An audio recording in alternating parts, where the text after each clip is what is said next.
por esa razón, ¿yo qué hago? Dice, doy gracias. Ahora, estamos en el mes en que se dan gracias, ¿verdad? ¿Qué significa la palabra gracias? Si saben que la palabra gracias en griego es la palabra esa charis, es lo mismo que se utiliza para dones. Y cuando uno da gracias, en realidad, ¿qué es lo que está haciendo? Por ejemplo, cuando tú das gracias a Dios, ¿qué estás haciendo? Estás, de alguna manera, lo que estás haciendo es devolverle algo que Él te ha dado, porque entiendes que Él se lo merece. Ahora, ¿qué te ha dado Dios a ti? Te ha dado unos sentimientos, ¿sí? Te ha dado unas habilidades, te ha dado unos dones, te ha dado unas capacidades, te ha dado unas manos, unos ojos, un corazón. Ahora, en gratitud uno lo ofrece a Dios. Entonces está diciendo, Señor, yo lo que hago es agradecerte por todo lo que tú me has dado, de manera que mi vida o una vida agradecida es una vida que refleja la obra de Dios en él. Si tú eres una persona agradecida, tú reflejas en tu vida la obra de Dios. Ahora, sí, es verdad que la gratitud se expresa con palabras, pero no solo con palabras, sino que también con hechos, ¿verdad? Yo no puedo decir que estoy agradecido con Dios por lo que ha hecho conmigo cuando yo actúo en contra de lo que Dios quiere de mí. Ahí en realidad lo que estoy mostrando es que soy un malagradecido, que no valoro lo que Él ha hecho por mí y que no valoro lo que Él me ha dado, ¿no? Pero aquí tenemos que Él dice, da gracias al que me fortaleció, a Cristo Jesús nuestro Señor. ¿Por qué? Porque me tuvo por fiel. ¿Y qué hizo? Dice, poniéndome en el ministerio. Y ahí la palabra ministerio, en realidad vemos que se refiere al trabajo, al servicio. Y en griego vemos que es diaconía. Los diáconos, por ejemplo. Y diaconía se traduce como servir. Así que cualquiera de nosotros, en cualquier trabajo que estemos haciendo, deberíamos estar sirviendo a Dios. Ese debería ser nuestro ministerio. Entonces, no menosprecies el trabajo que tienes, porque ese es el ministerio que Dios te ha dado, que Dios te ha concedido o que Dios te ha confiado para que tú hagas lo mejor o para que des lo mejor de ti. ¿En qué ministerio te puso el Señor?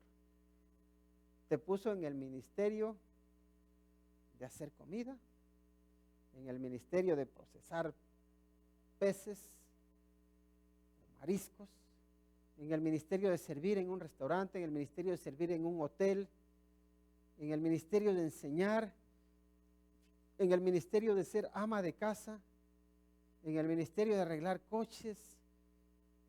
¿En qué ministerio te puso el Señor? Porque ¿sabes qué? Él te puso ahí porque te tuvo por fiel. Porque dice, este es digno de confiar en Él. Entonces Dios nos ha dado a cada uno de nosotros una labor en la cual ministrar. Y el apóstol valora la suya, ¿verdad? Porque dice, a mí me tuvo por fiel, me tuvo por digno de confianza para servir ahí, en el ministerio. Y él entendemos que predicaba la palabra, que iba evangelizando, que iba compartiendo de Dios. Eso es ministerio. Pero también lo que tú estás haciendo en tu trabajo es ministerio. Es un servicio con el cual tú deberías estar agradando y honrando a Dios. Por eso es importante también ver uno dónde se mete a trabajar. Ahora, el siguiente punto, vemos que Dios nos rescata de la ignorancia y la incredulidad por su misericordia, y deberíamos dar gracias a Dios. Miren lo que dice el versículo 13, dice, habiendo yo sido antes blasfemo, perseguidor e injuriador, dice, mas fui recibido a misericordia porque lo hice por ignorancia, dice, en incredulidad. La incredulidad nos hace ser ignorantes. ¿En qué sentido? Nos hace ser ignorantes de Dios. La incredulidad nos ciega, nos cierra el entendimiento y no permite que tengamos discernimiento espiritual. ¿Recuerdan lo que el apóstol Pablo también dice? Que las cosas espirituales no se pueden entender carnalmente porque se han de discernir espiritualmente. Entonces aquí lo que hace, y el apóstol Pablo está agradecido porque Dios a él lo rescató de la ignorancia y la incredulidad. ¿Y por qué lo hizo? ¿Porque Pablo era mejor que los demás? No, por su misericordia. Igual con nosotros. ¿Qué hemos hecho para que Dios nos rescatara? ¿Qué hemos hecho para merecernos la salvación de Dios? ¿Qué hemos hecho para que Dios nos saque de la ignorancia? Y no sé cuál ha sido la experiencia que han tenido ustedes, pero cuando uno conoce al Señor Jesucristo, llega un momento en que como que te brilla la luz. Y es un poco como le sucedía a Job. Yo antes te conocía de oídas, dice, pero ahora mis ojos te ven. Porque la palabra de Dios cobra un nuevo sentido. Dios ya deja de ser ese Dios alejado e impersonal y se convierte en un Dios personal. Un Dios que está contigo. Un Dios que te escucha, que te acompaña, que te entiende, que ve tu dolor, que te levanta. Es ese cambio que hay en nuestra vida, en el que pasamos de estar muertos espiritualmente a estar vivos espiritualmente. Dios nos rescata de esa ignorancia y de esa incredulidad solamente por su misericordia. ¿Y es motivo ese suficiente para estar agradecidos? Por supuesto. Hace un rato cuando leía lo que le dice a Timoteo ahí en el capítulo 3 de la segunda epístola, que dice que en los últimos tiempos va a ser peligroso. Va a ser peligroso, ¿por qué? Porque mucha gente se va a ir hacia el mal, porque se va a hacer insensible, porque van a ser ególatras, porque no van a tener afecto natural. Y hoy hay tiempos peligrosos, son tiempos peligrosos. Y hay mucha gente, la verdad, que está esclavizada a esa maldad. Están en la ignorancia, porque el Dios de este siglo dice que ha cegado el entendimiento de los incrédulos para que no les resplandezca la luz del evangelio de la gloria de Cristo. Y sí, hay mucha gente que está así. Y les decía, pero lo importante es que no seas tú, que no sea yo. Y en este Pablo dice, yo soy gracias porque el Señor me ha rescatado, porque me ha librado de esa ignorancia en la cual vivía. ¿Cómo era Pablo cuando vivía en la ignorancia? Él perseguía a la iglesia, perseguía a los cristianos, los apresaba, incluso aprobaba para que los matasen. Él estaba ahí, estaba lleno de rencor. Según él estaba defendiendo la fe verdadera, pero lo que estaba haciendo era mostrar o negar a Dios mismo, a ese Dios de amor que perdona, a ese Dios misericordioso. Y así es uno cuando anda en la ignorancia, cuando uno está cegado. Es uno como Pablo. Así que Pablo por eso está agradecido, porque dice, me rescató, me sacó de la ignorancia. Ahora miren en el siguiente punto, en el versículo 14 dice, pero la gracia de nuestro Señor fue más abundante con la fe y el amor que es en Cristo Jesús. Así que él fue perseguidor, fue injuriador, era ignorante porque vivía en la incredulidad. Dice, pero la gracia de Dios fue más abundante con la fe, dice, y el amor que es en Cristo Jesús. Entonces, y la idea que nos da aquí el apóstol Pablo es esta, dice, mi ignorancia era grande, mi maldad era grande, mi odio era grande, pero la gracia de Dios, dice, creció y creció y creció, y es mucho más grande que mi maldad. Donde el pecado abundó, sobreabundó la gracia.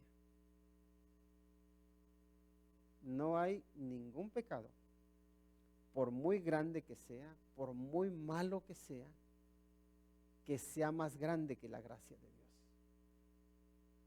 Por eso es importante venir a Cristo Jesús y pedirle perdón. Porque si tu pecado te está destruyendo, te está consumiendo, Cristo tiene el poder suficiente, tiene una gracia suficiente para ser más grande que tu maldad, limpiarte y rescatarte y darte vida eterna y darte salvación, darte el perdón. Ahora, esa gracia de Dios sobreabunda, dice, ¿en qué? En la fe y el amor de Cristo. Porque la gracia de Dios está disponible. Está disponible para todos aquellos que vienen a Cristo Jesús por fe y pueden experimentar su amor. Dios quiere perdonarnos, Dios quiere salvarnos, Dios quiere rescatarnos, por supuesto que sí. Pero sin fe es imposible que eso suceda. Sin fe es imposible agradar a Dios. Porque es necesario que aquel que se acerca a Dios crea en Él, crea que es galardonador de los que le buscan. Así que Él está agradecido porque la gracia de Dios sobreabundó en la fe y en el amor de Cristo. Allí es donde vas a ver tú la gracia de Dios que sobreabunda. A veces nosotros queremos ver la gracia de Dios estando nosotros en el pecado, estando lejos de Cristo. Y Dios tiene su medio para acercarnos a Él, para hacernos recibir y experimentar esa gracia, y es la fe y el amor de Cristo. La pregunta es, ¿estamos en el amor de Cristo? ¿Amamos a Cristo? ¿Conocemos su amor de forma personal? ¿O solamente conocemos sus mandamientos, sus leyes, pero no lo conocemos a Él? Si no lo conocemos a Él, si no hemos experimentado esa gracia derramada en nosotros por la fe en Él, entonces no podemos estar agradecidos por eso. Pero Pablo sí lo estaba. Y el siguiente punto, ahí en el versículo 15, miren lo que dice: palabra fiel y digna de ser recibida por todos, que Cristo Jesús vino al mundo para salvar a los pecadores, de los cuales yo soy el primero. Y digo, ¿cómo podemos ponerle un título a este versículo? Y es Cristo salva a los pecadores. Y suena muy fácil hablar de los pecadores, ¿verdad? Pero el apóstol Pablo no ve a los pecadores y los ve a todos como si fuesen peores que él. Y dice, de todos los pecadores yo soy el primero. Si ellos eran malos, yo soy más. Yo no me considero mejor que los demás. Por eso, ¿Cristo a qué vino a este mundo? Cristo vino a realizar varias cosas. Vino a deshacer las obras del diablo. Vino a restaurar esa autoridad al hombre que había perdido. Vino a restaurar la dignidad de Dios, podemos decirlo también, porque el diablo se había entrometido en los planes que Dios tenía para la eternidad. Pero en ello también es que Cristo vino a salvar a los pecadores. Y tú y yo somos uno de esos pecadores. Y Pablo dice, de los cuales yo soy el primero. Lo mismo que podríamos decir nosotros. No nos escondamos poniendo a todos los demás delante y decir, señores, yo sí, yo no soy tan malo. No, soy tan malo como ellos. Tan malo o peor que ellos. Y allí el apóstol Pablo no tiene reparos en reconocer su maldad. Pero es que eso es necesario para uno recibir el perdón. Uno, si no reconoce su maldad, si no reconoce su pecado, ¿cómo va a recibir perdón? Si no reconocemos nuestros errores, ¿cómo vamos a enmendar? Y ese es uno de los fallos que tiene el hombre o que tenemos los hombres, especialmente cuando somos orgullosos. Una persona arrogante es muy difícil que reconozca sus fallos. Y por eso es que Dios nos dice que Él a los arrogantes, a los soberbios, Él los mira de lejos. ¿Por qué? Porque en ellos no hay arrepentimiento, porque en ellos no hay cambio, porque ellos se quieren mantener en su mismo camino. Aunque sepan que se están destruyendo, siguen en ese camino. Pero el apóstol Pablo, recordemos que iba en ese camino de destrucción, en el que iba matando, en el que iba haciendo daño, pero tiene un encuentro con el Señor Jesús, se estrella de lleno y cambia. Y allí deja de ser el perseguidor y se convierte en el seguidor. Y tú y yo, sin Cristo, así vamos, haciendo daño y dañándonos. Hasta que nos encontramos con Cristo Jesús, y nos encontramos. Y aquí tenemos la oportunidad de encontrarnos con Él, porque leemos su palabra, porque meditamos en ella. Pero si Cristo te llama, te dice, ven a mí, arrepiéntete, pecador, hazle caso, para que diga, sí, Cristo Jesús vino a salvar a los pecadores, incluso a mí, hasta a mí, que no me lo merezco, pero Él vino a salvarme a mí. Nadie de los que estamos aquí se lo merece, pero Él nos salva. Y si no vas a dar gracias a Dios por eso, ¿por qué podemos dar gracias? Luego, en el siguiente punto, en el versículo 16, dice, pero por esto fui recibido a misericordia, dice, para que Jesucristo mostrase en mí, dice, el primero, toda su clemencia, para ejemplo a los que habrían de creer en Él, para vida eterna. Fíjense, él ve aquí un propósito en el por qué fue recibido a misericordia, por qué lo recibió el Señor. No es qué hice yo o qué tan grande era, sino qué propósito tenía Dios para salvarme. Y yo les pregunto a ustedes, ¿qué propósito tenía Dios para mandar a una persona a que te compartiera de Cristo en el momento que lo hizo? ¿Recuerdas quién fue la primera persona que te habló del Señor? ¿Recuerdas quién fue la primera persona que te habló de Dios? ¿Para qué crees que lo mandó Dios? Lo mandó sí para perdonarte, lo mandó para rescatarte, para salvarte, para darte vida eterna, para hacerte digno, para fortalecerte, para una obra precisa y preciosa. Porque Dios cuenta contigo. Porque Dios cuando te llama no lo hace por decir, pues aunque sea me traigo. No, Dios ya te conoce desde antes de la fundación del mundo y tiene planes para contigo. Porque para Él sí eres importante. Porque lo que Él tiene para ti es importante. Y aquí el apóstol Pablo entiende que dice que fue recibido a misericordia, dice, para que Jesucristo mostrase en mí, el primero dice, toda su clemencia. Alguien que es clemente, es una persona que muestra, aquí que el Señor Jesús muestra toda su clemencia, en que Él, siendo merecedor de la muerte, recibe el perdón. Siendo merecedor de odio, recibe amor. Siendo merecedor de las tinieblas, recibe luz. Y dice, a mí el primero me mostró su clemencia. Ahora, ¿por qué me mostró su clemencia? Dice, ¿para qué?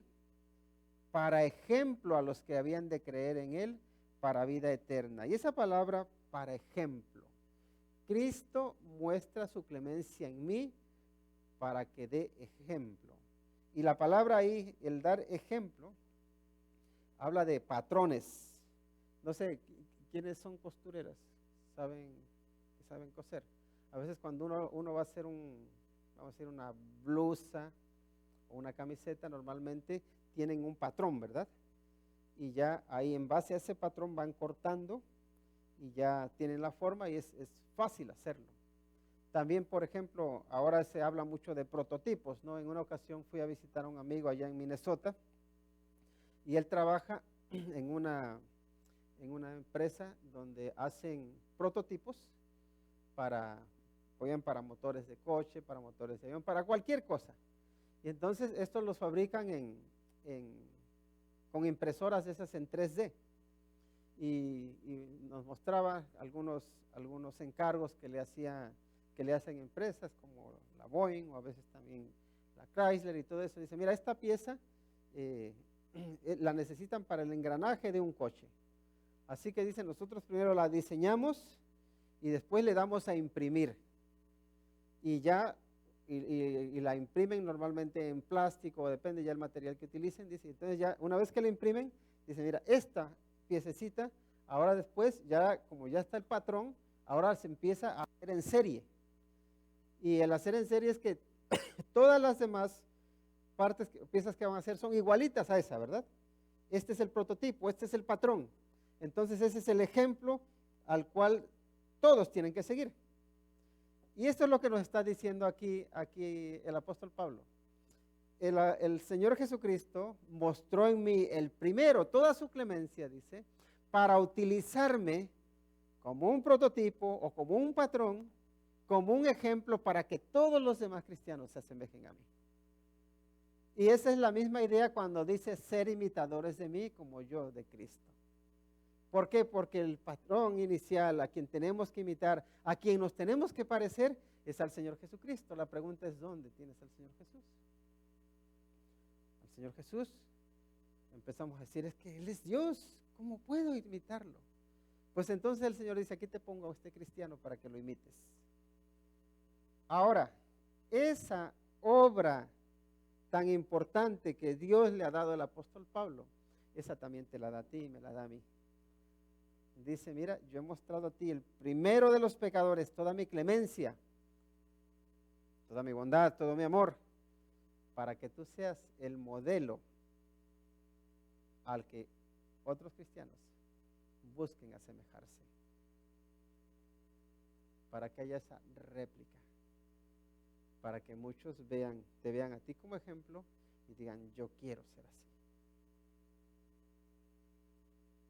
así. Es una bendición, pero es una gran responsabilidad.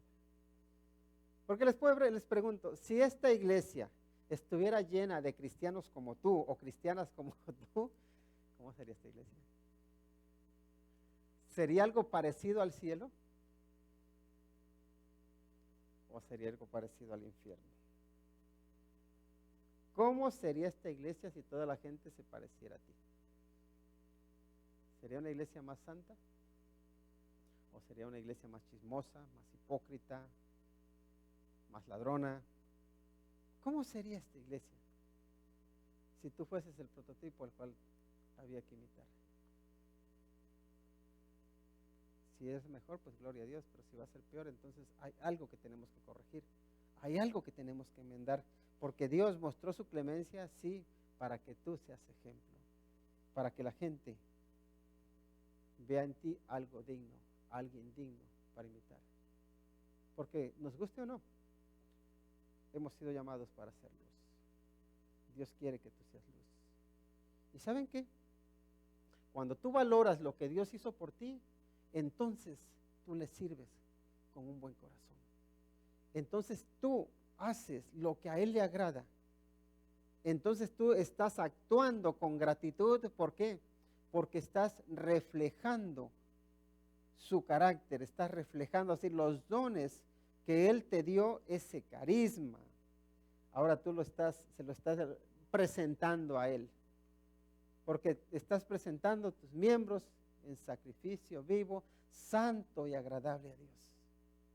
Y esa es la gratitud, darle a Dios algo que le agrada. Ahora, ¿qué necesita Dios de ti? No necesita nada. En cuanto a que a Él lo vaya a engrandecer, no hay nada que lo vaya a hacer más grande, no hay nada que lo vaya a hacer más santo, no hay nada que lo vaya a hacer un mejor Dios. Pero Él, por su misericordia, quiere, porque te ama, porque te valora, quiere que le des lo mejor de ti. Pero solamente lo que está buscando es que tú reflejes lo que Él ha hecho por ti, lo que Él ha hecho en ti. Y aquí el apóstol Pablo no puede menos que decir, Señor, gracias. Gracias por lo que tú haces, por lo que tú has hecho. Y, perdón, en el versículo 17, él concluye, dice, por tanto, al Rey de los siglos, inmortal, invisible, al único y sabio Dios, sea honor y gloria por los siglos de los siglos. Amén. Ahora veamos lo que dice. Aquí lo que está, cuando dice al Dios, al Rey de los siglos, al inmortal, ahí lo que está haciendo es una invitación. Por lo que Dios ha hecho en ti, por el propósito que tiene para ti, por la misión que te ha dado, porque cuenta contigo, alábale, exáltale, glorifícale. Unámonos a quienes honran a Dios con gratitud, porque, porque Él se lo merece. ¿Se han escuchado la frase honor a quien honor merece? ¿Quién merece más el honor que Él? Y aquí el apóstol Pablo, viendo lo que el Señor Jesucristo, esto es una doxología, que es una explotación de júbilo, de gratitud, de alabanza, de adoración, de reconocimiento. Y aquí lo que está haciendo es reconocer a Dios. Ahora, normalmente en las doxologías se suele mencionar a la Trinidad, ¿verdad? Pero si se dan cuenta aquí, Pablo no está mencionando a la Trinidad, solamente está mencionando a un Dios, a ese Dios único, a ese Dios que está así incluido en Padre, Hijo y Espíritu Santo, pero que es solo Dios.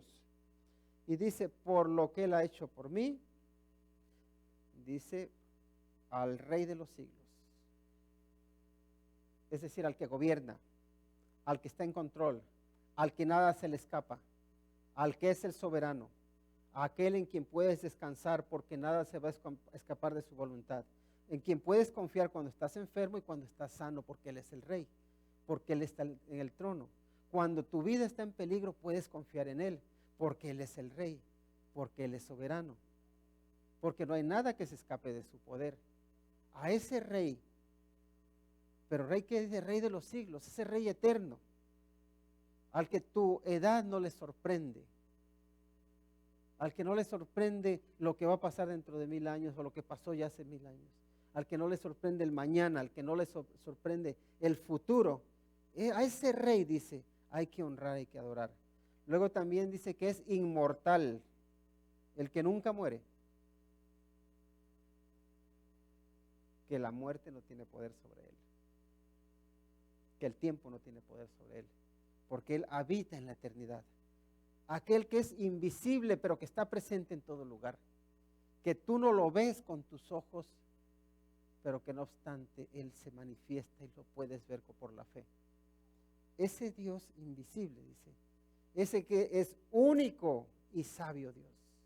Y algunos mencionan que en el griego la palabra sabio no aparece, en algunos manuscritos sí aparece, en otros manuscritos no aparecen, pero Él es el único sabio y Él es el único Dios, porque recordemos que hay mucha creación, incluso los ídolos son creación, ya sea creación de la imaginación humana, inventos humanos, pero son creación, pero solamente hay un Dios. Hay muchos ángeles, hay muchas potestades, hay muchos seres humanos, pero hay un solo Dios. Él es único. Y así se quiere mantener como único.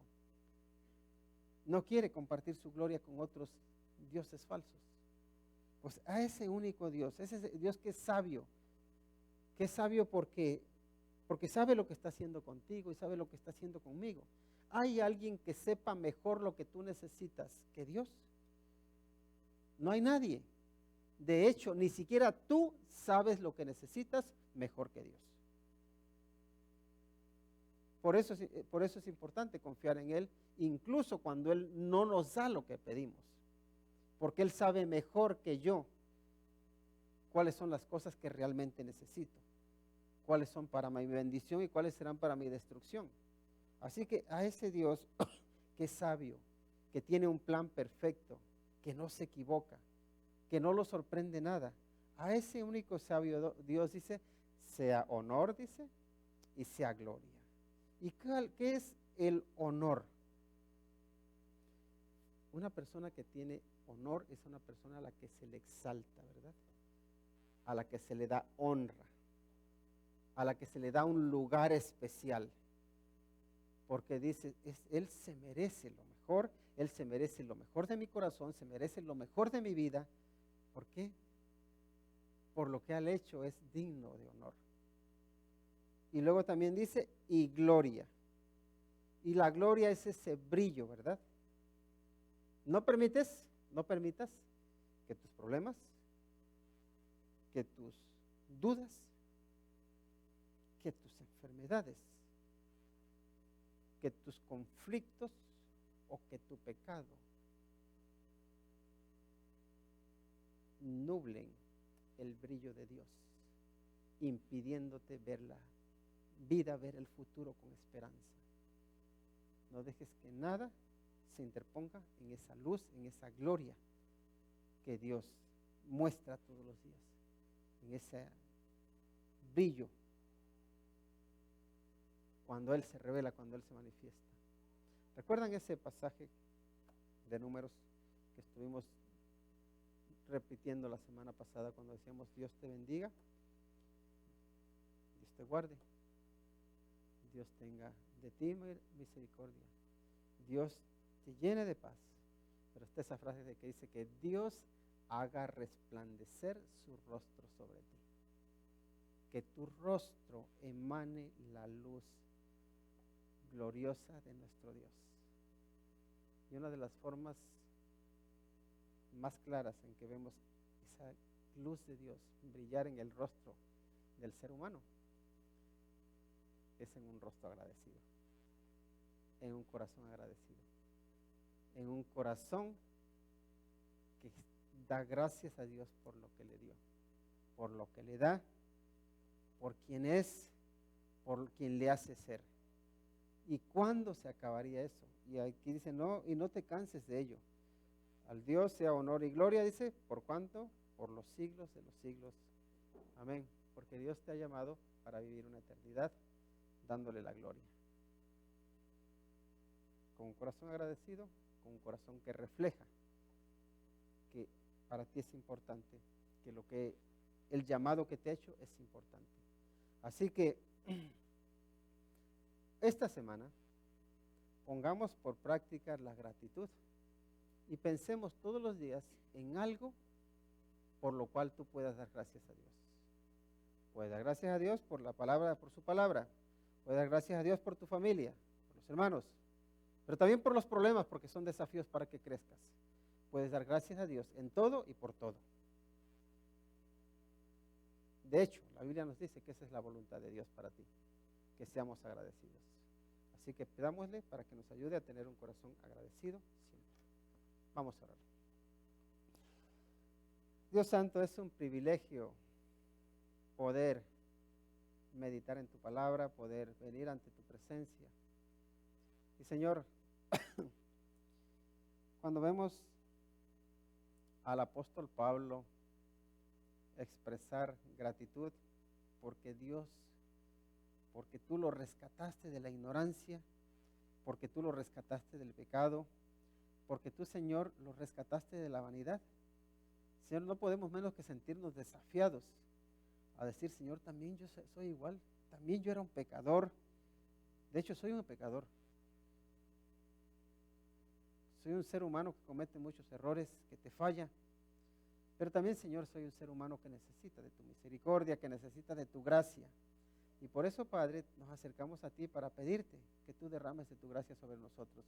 Por favor, Señor, perdónanos, límpianos de toda la maldad.